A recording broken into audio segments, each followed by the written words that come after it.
recordar que el maestro fundador de la Logia Blanca en nuestro planeta Tierra, fue precisamente un trono conocido con el nombre de Sanat Kumara. Este hombre vive en un oasis del desierto de Gobi, es de una edad indescifrable, su nombre lo mencionan antiquísimas escrituras religiosas. Cuando un bodhisattva renuncia al nirvana por amor a la humanidad, es considerado 3 veces honrado y después de muchas eternidades y de nirvanas ganados y perdidos por amor a todas las criaturas, al fin se gana el derecho de entrar en un mundo de super nirvánica felicidad. Cuando un maestro quiere reencarnarse para ayudar a la pobre humanidad doliente, proyecta su alma humana, el bodhisattva, con la orden de que entre en la antesala del mundo, es decir, en una matriz. Los bodhisattvas poseen cuerpos solares. Cuando un bodhisattva se deja caer, pierde los cuerpos solares. Se nos ha dicho que los bodhisattvas caídos deben reencarnarse en condiciones cada vez más y más difíciles hasta que al fin, después de haber sufrido mucho, vuelven a levantarse. Los bodhisattvas definitivamente perdidos, aquellos que a pesar de habérseles asignado un determinado número de vidas para que se levantaran, no lo hicieron, no supieron aprovechar las oportunidades, ingresan a la involución sumergida de los mundos infiernos por 3 motivos. Primero, haber asesinado al Buda. Segundo, haber deshonrado a los dioses. Tercero, cuentas varias. Por estos tiempos del fin, aquel gran iniciado del pasado Manvantara, llamado en cosmología Manvantara de Padma o Loto de Oro, ha enviado su bodhisattva a la Tierra. El nombre a ese gran iniciado es muy conocido en el Antiguo Testamento, se trata del Jehová bíblico, el ser más exaltado de la antigua cadena lunar, el gobernador de la antigua Tierra Luna. Se nos ha dicho que el bodhisattva del Señor Jehová, nació entre una humilde familia de trabajadores campesinos en cierto país de Suramérica. El bodhisattva del Señor Jehová tuvo una infancia y una adolescencia dichosa, simple y sencilla en el campo, pero ahora es un joven y esto nos preocupa debido al ambiente moderno y a los amiguitos de estos tiempos. Este jovencito vive en estos instantes en cierta ciudad y es claro que está haciendo las tonterías propias de todos los jóvenes de esta época. Si la reencarnación de este bodhisattva resultara un éxito, el gran maestro Jehová podría encarnarse en su bodhisattva para hacer una gran obra. Cuando un bodhisattva renuncia a todos los poderes psíquicos, cuando en forma radical elimina la falsa idea de que necesita algo externo para ser feliz, le viene un conocimiento particular, un resplandor maravilloso llamado en ocultismo Dharma Mega, nube de virtud. Esta clase de bodhisattvas ya no pueden caerse, esta clase especial de bodhisattvas poseen dentro de sí mismos todas las bases del conocimiento, gozan de la paz más profunda, y de sus corazones brota la sustancia del amor. Por el camino de Juan se avanza de base de renunciaciones cada vez más y más terribles. Así como un árbol tiene muchas ramas, así también del camino directo nacen muchos caminos transversales, unos nos llevan a los paraísos elementales donde nos convertimos en genios o devas de la naturaleza. Otros nos conducen hasta las entrañas del cosmos donde podemos transformarnos en dioses planetarios. Otros nos sumergen en la dicha nirvánica, etc. Quienes abandonan el camino directo, quienes se meten por las transversales, tarde o temprano tienen que reencarnarse para volver al camino de Juan, al sendero celestial, al camino recto. La omnisciencia y la omnipotencia son cualidades muy codiciables y confieren terribles poderes sobre toda la naturaleza. Si renunciamos a estos tremendos poderes, sobreviene la destrucción de ciertas semillas que en una u otra forma nos traen siempre de retorno a los sucesivos Manvantaras, después de cada gran pralaya. Es urgente saber, es indispensable comprender que el universo es de naturaleza ilusoria. Necesitamos morir, morir y morir en sí mismos y renunciar, renunciar y renunciar y dejar de existir en todos los 7 cosmos para tener derecho a ser en el absoluto. Capítulo 36, Historia del maestro chino, Cao Feng.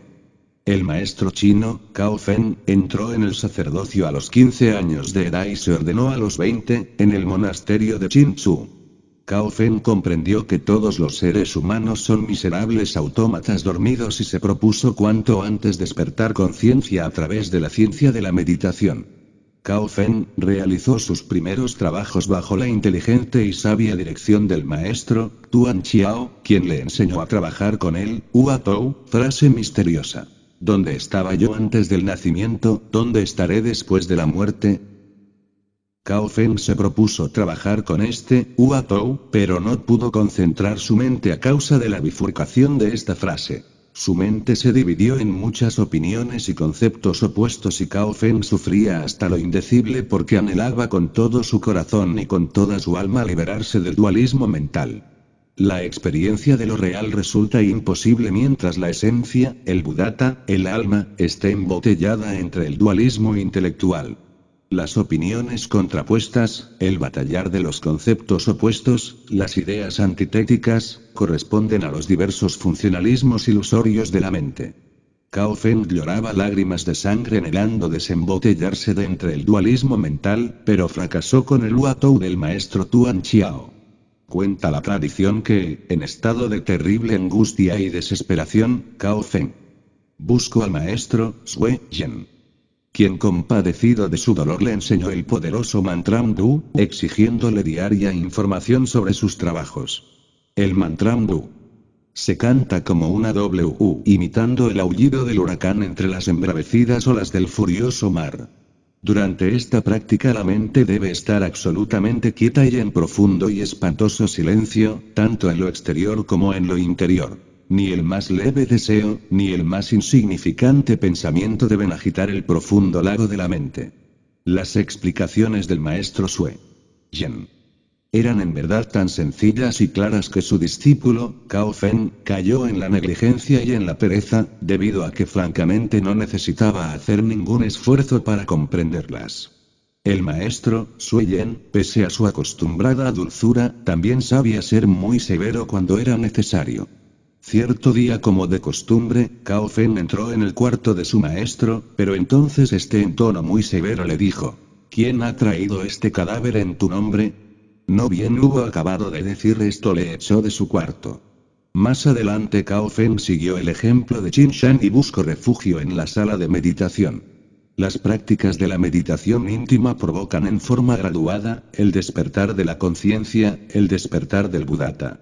El neófito comienza a reaccionar ante las representaciones suprasensibles internas en forma muy distinta, muy diferente a la usual.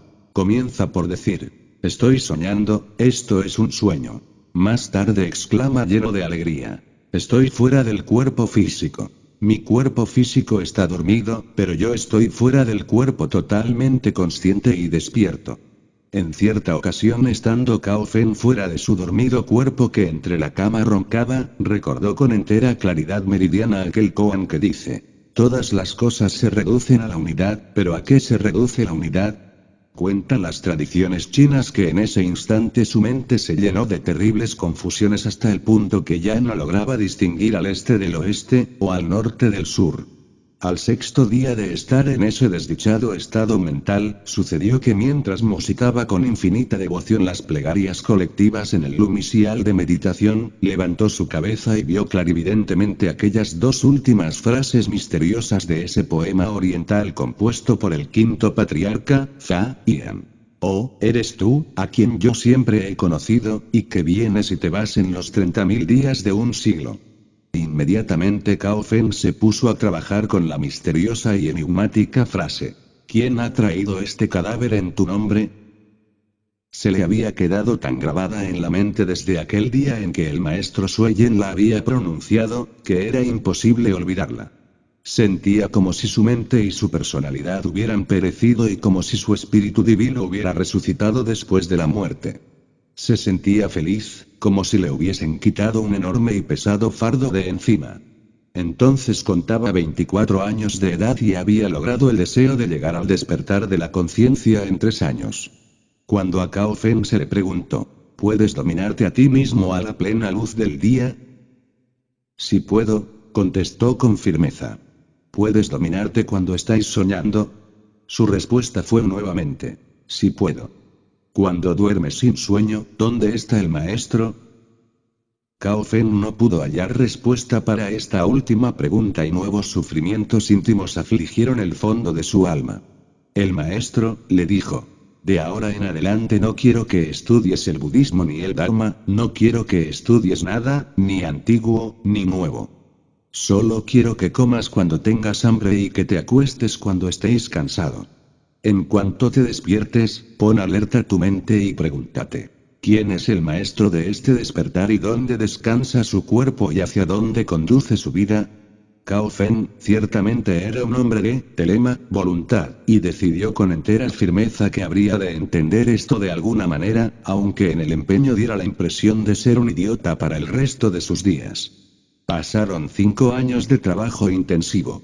Un día cualquiera, cuando trabajaba este punto en medio del sueño, un monje compañero que dormía a su lado, en el dormitorio común del monasterio, empujó inconscientemente la almohada y ésta cayó ruidosamente al suelo. En esos instantes sus dudas desaparecieron de inmediato. Sintió con inmensa alegría que había logrado saltar fuera de una trampa. Todas las frases misteriosas de los maestros y los budas y todos los múltiples problemas del pasado, del presente y del futuro, se volvieron claros para él. A partir de entonces Cao Fen quedó iluminado. Existen dos tipos de iluminación. La primera suele llamarse agua muerta, porque tiene ataduras. La segunda es elogiada como la gran vida, porque es iluminación sin ataduras, vacío iluminador. El primer tipo de iluminación es autoconciencia despierta. El segundo tipo de iluminación, aunque es llamado en la cuarta vía, conocimiento objetivo, conciencia objetiva, trasciende realmente a eso que se llama conciencia. El segundo tipo de iluminación nada tiene que ver con la conciencia. Es el ser, y la razón de ser del ser es el mismo ser. Cao Fen se convirtió de hecho en un turilla porque logró independizarse absolutamente de la mente a través de la meditación de fondo. El mundo es mente cristalizada y por eso es maya, ilusión. Cuando termine el gran día cósmico, es forma ilusoria de la mente se reducirá a polvareda cósmica. Realmente mi persona, las personas, tu persona, las cosas, las criaturas de toda especie, no existen, son tan solo formas mentales ilusorias que deben reducirse a polvareda cósmica. Lo único real es Brahma, el espacio espíritu infinito dentro del cual está contenido el eterno femenino y la monada sagrada. Todo lo demás es ilusión. En algo tenemos que perdernos, millones de seres humanos se pierden en los mundos infiernos, nosotros los gnósticos preferimos perdernos en Brahma. Es urgente impedir que el contenido menta, chitta, adquiera diversas formas, britis, durante la meditación interior profunda. Cuando las olas mentales han cesado y el lago intelectual se ha apaciguado, cesa la ilusión que nos produce el oleaje de los opuestos y viene la experiencia de lo real. Cuando el espacio espíritu infinito llamado Brahma asume alguna forma para hablar a sus avataras, es entonces Ishvara, el maestro de todos los maestros, un Purusa muy especial, desprovisto de mente, exento de sufrimientos, de acciones, de resultados y deseas. El intelecto luciférico lo único para lo cual desgraciadamente sirve es para atormentarnos con el incesante batallar de los opuestos. Cao Fen se liberó de la mente y se convirtió en un turilla. Capítulo 37, La pasión de Alayaj. El omnicósmico y santísimo, Alayaj, nació en el Irán en el año 857 y fue nieto de un devoto del gran maestro, Zoroastro. Alayaj fue iniciado en los grandes misterios del sufismo. Cuentan las tradiciones árabes, que cuando cumplió 40 años de edad, estuvo en franco desacuerdo con los juristas y tradicionalistas ortodoxos, y salió a la calle para predicar directamente a las multitudes los sublimes principios de la vida espiritual. Escrito está que, Alayaj, el gran maestro sufí, enseñó con su palabra y con su ejemplo viajando incansablemente por el Irán, la India, el Turquestán, etc., llegando hasta las mismas fronteras de la vieja China. El gran maestro, Alayaj, era fuera de toda duda un tremendo revolucionario. Los políticos celosos y envidiosos lo acusaban de peligroso agitador, los doctores de la ley, de confundir lo humano y lo divino, hasta los mismos maestros del sufismo no tuvieron inconveniente en acusarle de romper la disciplina de lo arcano al divulgar los misterios esotéricos entre las gentes, y como es apenas normal en todos estos casos, no faltaron jueces dispuestos a condenarlo por muchos supuestos delitos tales como el de farsante, impostor, mago negro, hechicero, brujo, profanador de los misterios, alborotador del pueblo, ignorante predicador, enemigo del gobierno, etc. Al-Ayaj, el gran místico sufí, es encerrado en una infame prisión por 9 años y luego vilmente mutilado y ejecutado el 27 de marzo de 922.